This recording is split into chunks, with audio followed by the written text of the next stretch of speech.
Hey, it's Nora. Welcome back to Sleepy Bull. Come sit with me for a bit.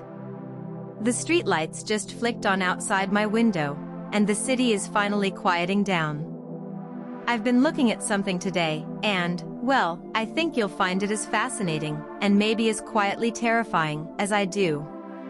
We need to talk about a broken compass. Imagine you're driving a massive truck down a foggy, narrow mountain pass.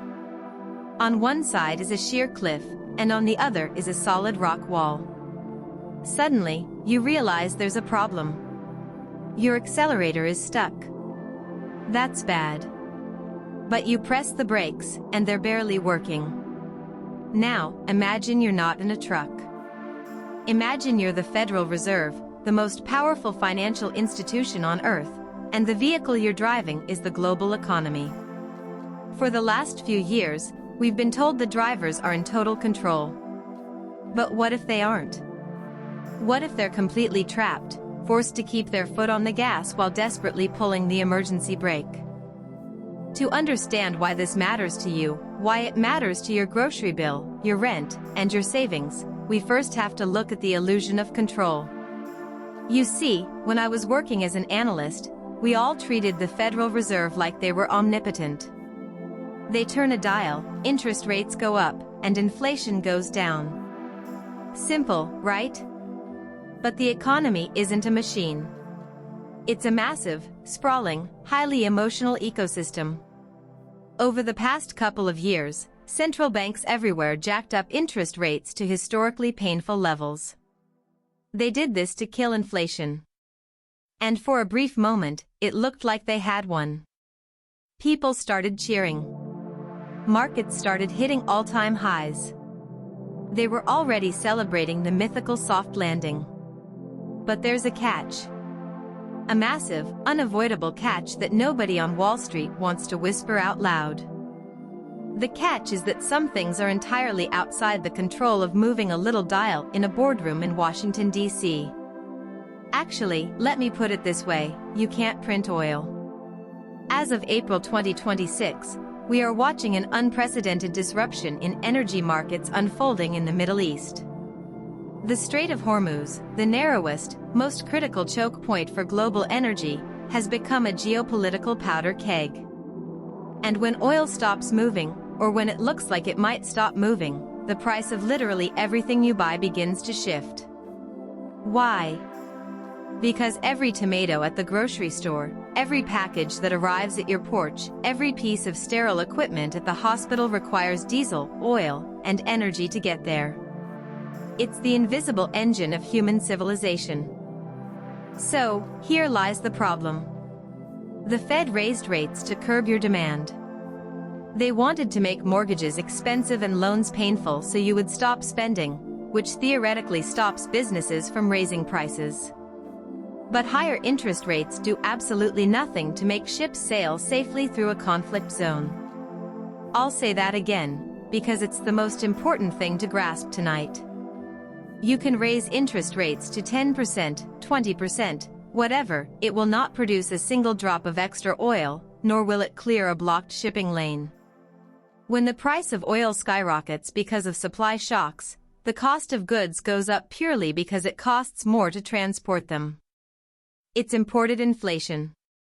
It's inflation that the Federal Reserve has zero tools to fight. And this is where the trap snaps shut. Let's look at the two horrific choices laid out on the table right now. Choice number 1. The Fed looks at this new wave of inflation caused by oil, panics, and decides to keep interest rates punishingly high, or even raises them again. What happens then? Small businesses that run on loans start going bankrupt. Tech startups dry up. People who need to remortgage their homes face monthly payments they simply cannot afford. The economy cools down rapidly, unemployment spikes, and we trigger a deep, painful recession. But remember, the price of oil is still high because of the war. So you end up with massive unemployment while everything at the store is still horribly expensive. In economics, this nightmare scenario has a name: stagflation. Now, let's look at choice number 2. The federal authorities decide the risk of a recession is too dangerous. They see the cracks forming in the labor market, they see banking stress, and they capitulate. They cut interest rates to save the economy. What happens then? Money gets cheaper again. Wall Street throws a party. But, because energy prices are still structurally high, and because lowering rates makes the US dollar weaker, importing oil becomes even more expensive. By cutting rates, they pour gasoline on the inflationary fire. The cost of living explodes completely out of control, eroding the purchasing power of your wages overnight. It's a lose-lose. The compass is broken. Whichever direction they sail, they hit rocks. I know this sounds grim. Sometimes, looking directly at the mechanics of the economy feels like staring into the abyss. But there is a reason I'm telling you this, and it isn't to scare you. It's to prepare you. When you understand that the people steering the ship don't actually have complete control over the ocean, you stop waiting for them to save you. You start making your own preparations. You realize that holding solid assets, maintaining diverse income streams, and staying out of high-interest consumer debt isn't just generic financial advice anymore. It is the only real shield you have against the volatility of an energy-driven inflationary wave. We are entering a phase where resilience matters far more than rapid growth. It reminds me of something an old trader told me when I first moved to New York. He said, "Nora, everyone focuses on the waves, trying to predict the exact height of the next crash. But the smart money? They watch the tide. The waves are the day-to-day headlines, the panicked stock movements. The tide is the macro reality, energy scarcity and debt. Once you see the tide, the waves stop surprising you. You don't have to be a billionaire to survive this. You just need to be observant, cautious, and intentional with where you put the value of your labor." That's all from Sleepy Bull tonight. I know we talked about some heavy machinery today, stuck accelerators, geopolitical powder kegs, the invisible engine of the world. But right now, in this moment, none of that can touch you. Go drink some water. Close your eyes. Remember, understanding money isn't about getting rich. It's about not being afraid.